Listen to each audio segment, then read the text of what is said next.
Assalamualaikum warahmatullahi wabarakatuh. Perkenalkan, nama saya Nakesha Zafira Nurdida. Saya dari kelas 11-3. Di sini saya akan menjelaskan beberapa materi. Yang pertama, saya akan menjelaskan tentang VOC.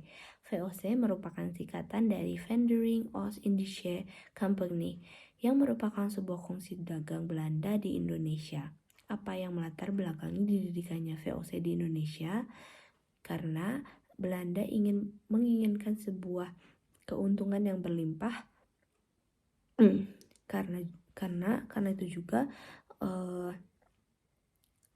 Belanda sedang berperang melawan Spanyol dan Portugis, sehingga pemerintah Belanda ingin menyatukan para pedagang Belanda dalam satu kongsi dagang atas prakarsa Prins Maurits. Nah, VOC diresmikan pada tanggal 1602 20 Maret. Dan VOC juga dikelola oleh 17 pengurus pusat yang bernama Heren Zeventien. Selain mengelola VOC, Heren Zeventien juga menanamkan sahamnya di VOC. Tujuan didirikannya VOC yang pertama mengatasi persaingan para pedagang Belanda, yang kedua menghindari persaingan perdagangan bangsa Eropa dengan lain-lainnya. Yang terakhir adalah menguasai dan memonopoli perdagangan rempah. Pada perkembangan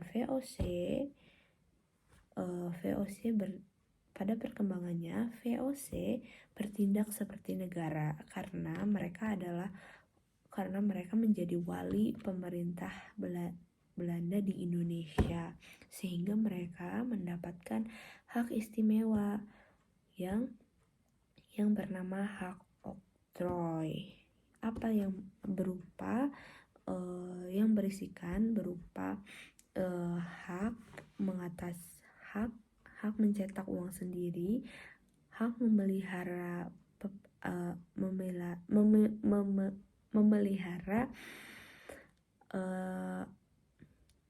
angkatan perang. Yang ketiga adalah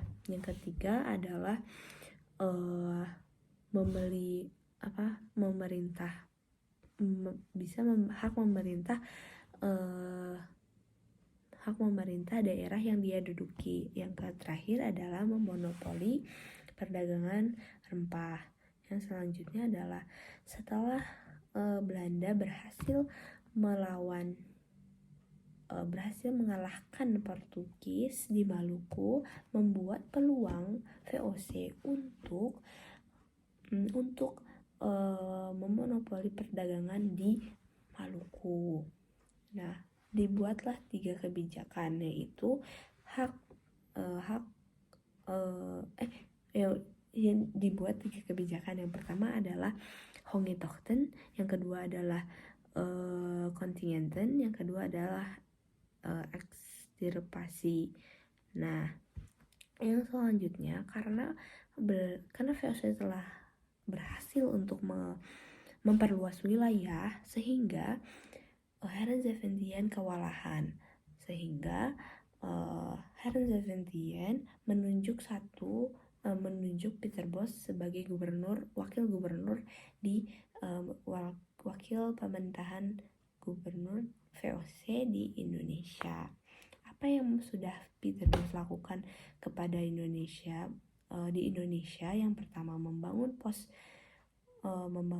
pos perdagangan di Ambon dan Maluku. Yang kedua, memasuki wilayah Jayakarta dan menjalin hubungan dengan baik dengan penguasanya. Yang terakhir adalah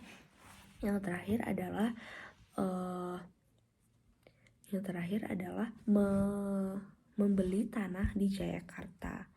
Nah, yang selanjutnya adalah Batavia merupakan pusat kekuasaan VOC atau Belanda, sehingga dibuatlah benteng Batavia yang berisikan rumah gubernur, yang kedua gereja, kantor-kantor utama VOC, yang keempat adalah gedung arsip, yang terakhir adalah rumah para tentara VOC. Nah, selain itu juga saat VOC memerintah, maksudnya saat VOC pada masa VOC mereka memanfaatkan konflik pribumi. Ya, mereka sangat cerdik sehingga mereka membuat rencana,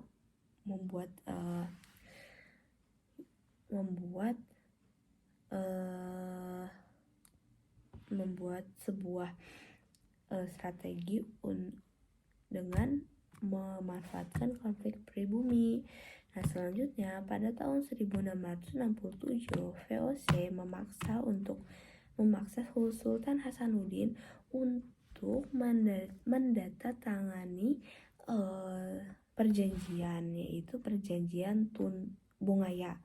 Nah, perjanjian ini berisi tentang kekalahan penduduk Makassar terhadap VOC dan juga pengesahan monopoli perdagangan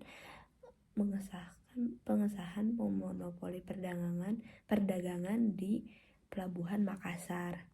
Nah, secara garis besar VOC telah menjalankan beberapa kekuasaan dengan cara yang pertama melaksanakan Premier Stelsel, yang kedua adalah melakukan kontingenten, yang ketiga adalah menjalin hubungan dengan pemerintah tradisional untuk memperluas wilayah. Nah, runtuhnya VOC itu pada tanggal 1749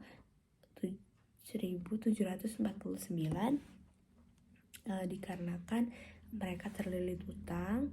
Yang pertama mereka terlilit utang, yang kedua mereka pegawai mereka mengedepankan kepentingan pribadi.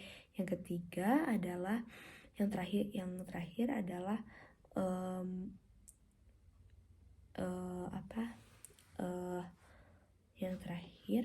mereka menerapkan sistem feodalisme di Indonesia. Pada tanggal 31 Desember 1799 atau 1800 VOC resmi dibubarkan. Nah, selanjutnya saya akan menjelaskan tentang Republik Batav. Nah, di sini Belanda dikuasai oleh Prancis, sehingga Prancis membuat republik baru yang sering disebut Republik Batav. Nah, yang dipimpin oleh Louis Napoleon. Nah, sehingga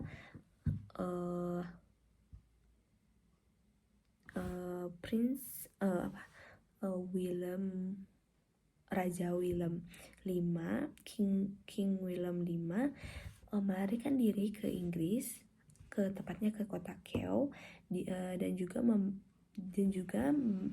dia membuat perintah melalui surat-surat Kew yang berisikan tentang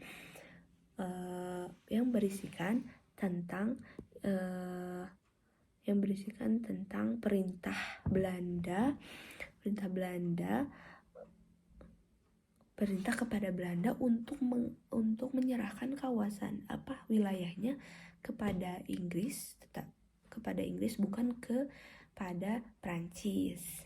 Dan sehingga saat itu juga Louis Napoleon mengangkat Raja Willem V Raja William V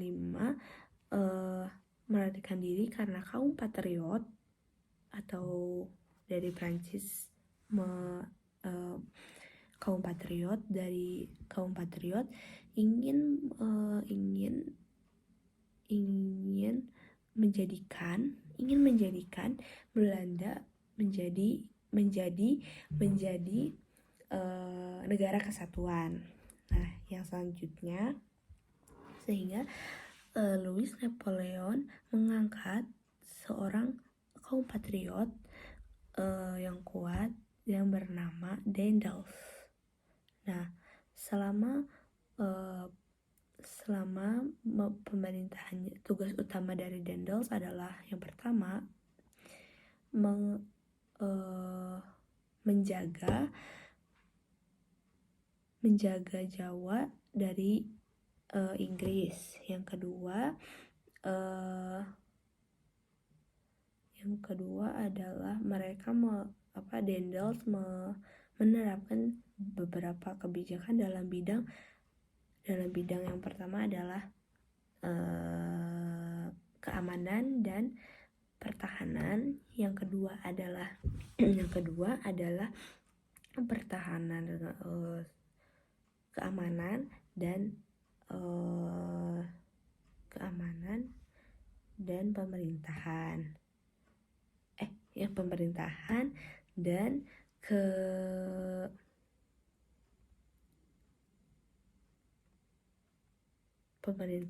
juga dan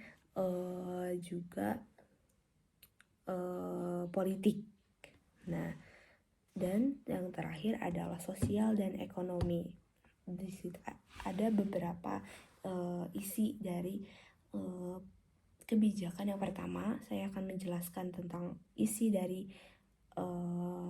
macam-macam dari kebijakan. Yang pertama yaitu pemerintahan,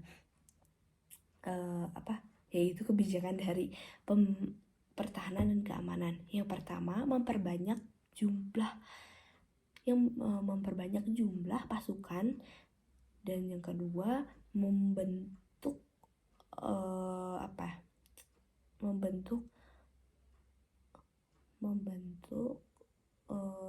Mangkunegara.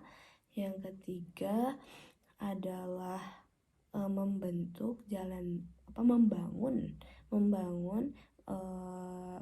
benteng-benteng pertahanan baru. Yang keempat adalah membangun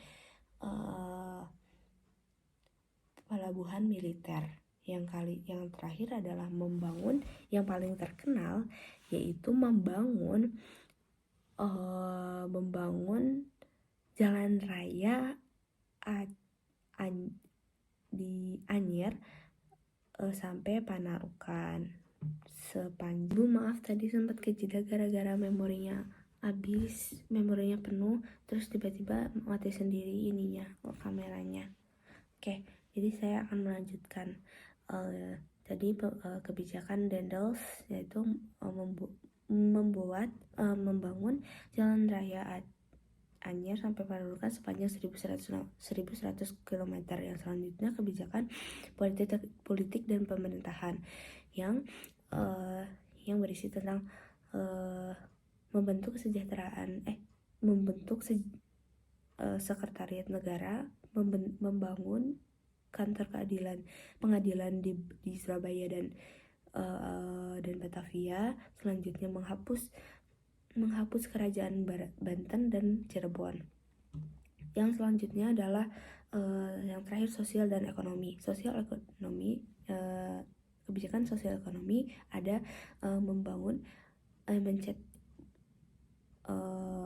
menerapkan uang kertas. Yang kedua adalah membangun DPK atau Dewan Pengawasan Keuangan. Yang ketiga adalah membangun kerjasama dengan pemerintah tradisional sehingga cepat untuk memperluas wilayah. Dan yang selanjutnya adalah materi tentang kekuasaan Inggris di Indonesia. Setelah Belanda kalah di tangan Inggris, Inggris membuat perjanjian, yaitu perjanjian Tuntang. Nah, setelah itu gubernur gubernur Inggris menunjuk Raffles untuk menjadi seorang yang memerintah di Indonesia. Nah, Raffles memiliki 3 prinsip. Yang pertama, menghapus kerja prodi. Yang kedua,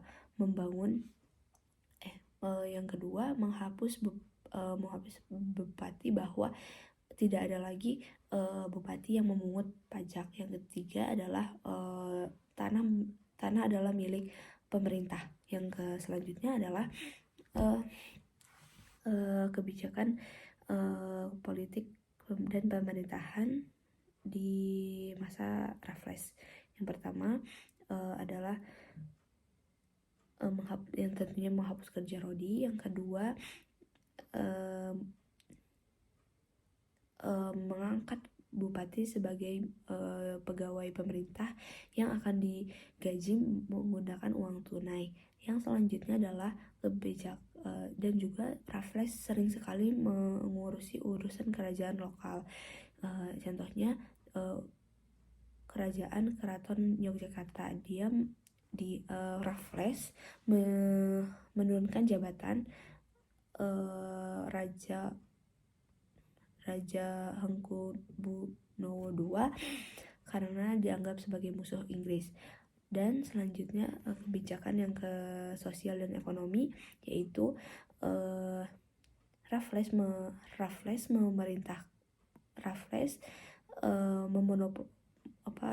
juga memperbaiki ekonomi di Indonesia, dan mengambil keuntungannya. Yang kedua, memonopoli garam. Nah, yang selanjutnya saya akan menjelaskan sistem sewa tanah, dan Raffles menerapkan sistem sewa tanah, yaitu kebijakan yang pertama adalah petani harus menyewa tanah yang dimiliki, meskipun tanah yang dia miliki. Yang kedua,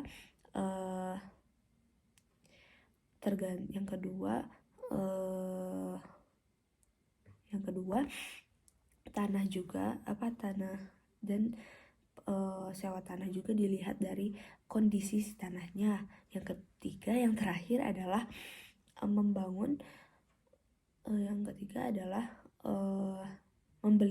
membeli sewa tanah dengan uang tunai.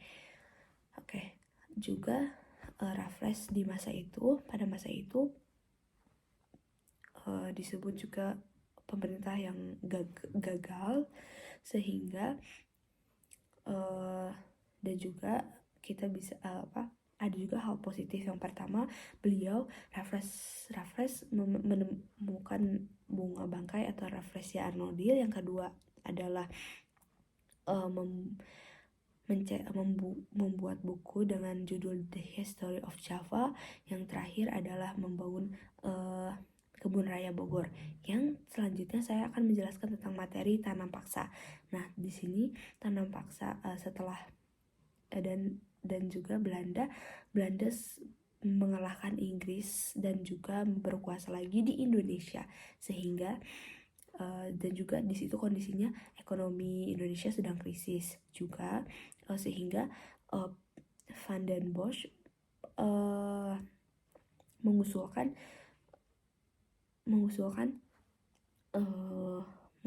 idenya untuk menerapkan sistem tanam paksa di Indonesia, di tanah jajahannya. Nah, di situ juga dan disetujui oleh Raja Belanda, sehingga selain nama dari tanam paksa adalah Kulturstelsel, yang karena Van den Bosch berkata tanah jajahan harus dieksploitasi semaksimal mungkin. Nah, arti sistem tanam paksa adalah sistem yang mewajibkan para petani untuk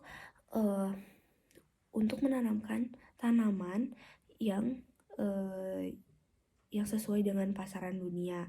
Nah, selanjutnya adalah dan ditulis dari lembaran negara di tahun 1834 nomor 2. Nah, petani harus menyewakan satu per 5 luas tanah miliknya, dan juga harus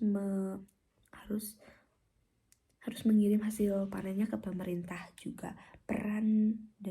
Ada juga peran orang pribumi, orang Indonesia menjadi yang bukan menjadi petani, itu kayak tingkatnya lebih tinggi daripada petani. Jadi mereka yang menjadi penghubung antara petani dan juga pemerintah Belanda, dan di situ ada juga yang penghubungnya itu adalah namanya Kulturpräsidenten. Nah, dan juga menerapkan ketentuan. Yang pertama adalah tanah untuk tanam paksa kurang dari 1/5 tanah paksa, tetapi pelaksanaannya lebih dari 1/5. Nah, sehingga banyak rakyat yang dirugikan, rakyat pribumi yang dirugikan, juga banyak juga yang menderita. Dan juga yang selanjutnya ada utang-utang VOC telah lunas karena Belanda memiliki kekayaan 832 golder. Nah, setelah itu mereka membuat benteng-benteng Belanda untuk menikmati dan juga menikmati keuntungan di atas penderitaan.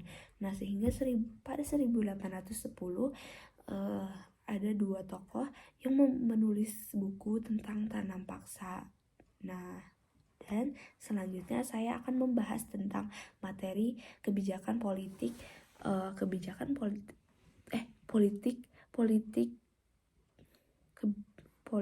pintu terbuka. Nah, apa sih politik pintu terbuka? Itu adalah kebijakan di mana perekonomian dibuka untuk swasta, sehingga untuk mendorong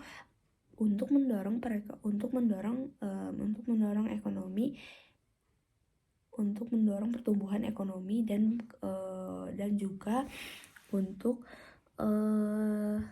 mendorong pertumbuhan ekonomi dan juga meningkatkan kesejahteraan. Nah, dan selanjutnya adalah latar belakang dari politik pintu terbuka, yaitu yang pertama, banyak rakyat pribumi yang menderita karena tanam paksa. Juga yang kedua adalah kemenangan kaum liberal dalam parlemen Belanda. Nah, terus pengusaha Belanda menanamkan modalnya di Indonesia. Yang selanjutnya adalah tentang kebijakan pintu terbuka. Pada 1870 tanam paksa dibubarkan dan dihapus, dan juga ekonomi diserahkan pada pihak swasta. Juga banyak investor investor asing ke Indonesia seperti Belanda, Cina, dan Eropa, dan lain sebagainya, dan dibuat undang-undang agraria dan undang-undang gula. Nah, undang-undang agraria itu kayak masyarakat tuh mempunyai hak untuk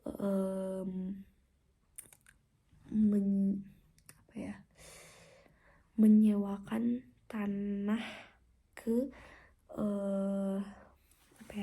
pihak swasta. Nah, yang untuk undang-undang gula ini tentang perusahaan gula milik pemerintah akan dihapus secara bertahap. Nah, yang selanjutnya adalah pelaksanaan pintu terbuka. Nah, para investor membangun sarana dan prasarana seperti irigasi, jalan raya, kereta api, jembatan. Nah, contohnya adalah perkebunan teh di Jawa Barat dan Sumatera perkebunan kelapa sawit di Sumatera Utara. Yang selanjutnya adalah perkebunan kina di Jawa Barat. Nah, selanjutnya saya akan menjelaskan tentang dampak politiknya. Pintu terbuka. Yang pertama, sistem tanam paksa dibubarkan. Yang kedua, negara Belanda menjadi pusat perdagangan dari daerah penjajahan. Yang terakhir, para penduduk mengalami kemiskinan. Dan selanjutnya saya akan menjelaskan materi yang terakhir, yaitu politik etis. Nah, latar belakang politik etis adalah politik balas budi. Nah, diketahui oleh Theodor van de Venter dan Peter Brodschaft. Juga Van de Venter juga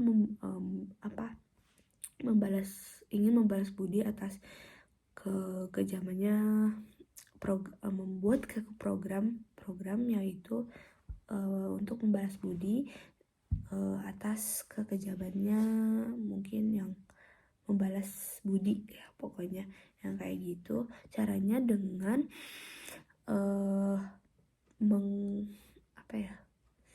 meningkatkan kehidupan supaya rakyat Indonesia lebih produktif lagi. Dan yang selanjutnya adalah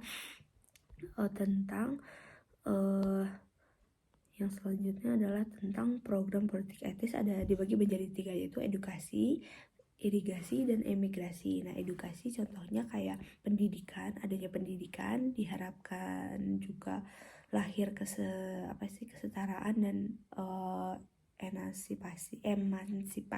Juga irigasi membangun saluran irigasi di Indonesia, juga membangun prasarana dan prasarana pertanian. Yang imigrasi adalah melakukan program perpindahan ke Jawa sampai ke Suriname.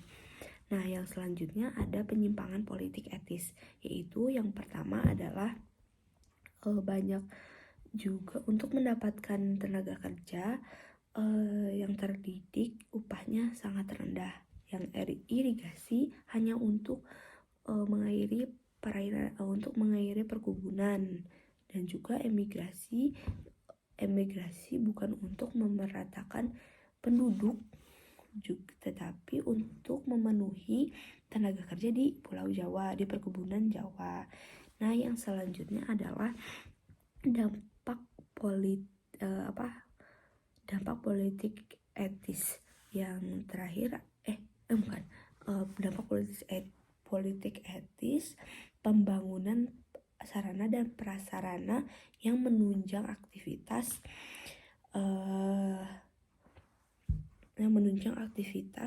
pertanian, dan pembangunan sarana transportasi. Oke, yang selanjutnya yang terakhir adalah pembangunan pendidikan di dalam politik berdirinya sekolah di politik etis. Dalam politik etis yang pertama, pembangunan sekolah untuk kaum yang terpelajar. Nah, di situ ada terbagi menjadi 2, yaitu kelas 1 dan kelas 2. Kelas 1 itu yang dipelajarinya adalah membaca, berhitung, dan menulis untuk kaum orang kaya dan juga anak dari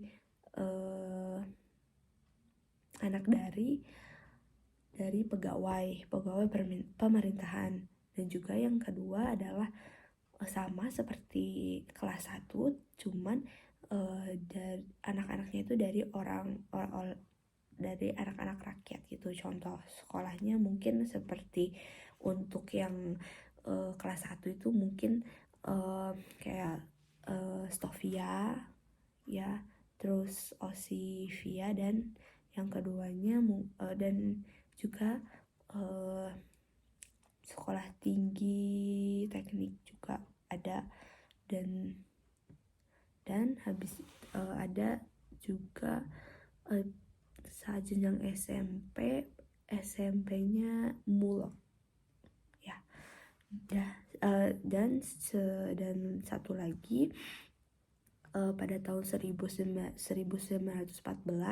didirikan sekolah dasar utama yang disebut HIS. Sekian dari saya, mohon maaf jika ada kesalahan pemaparan materi dan juga pemaparan materi juga banyak yang sedikit mikir juga ya, banyak nya mohon dimaafkan. Terima kasih. Assalamualaikum warahmatullahi wabarakatuh.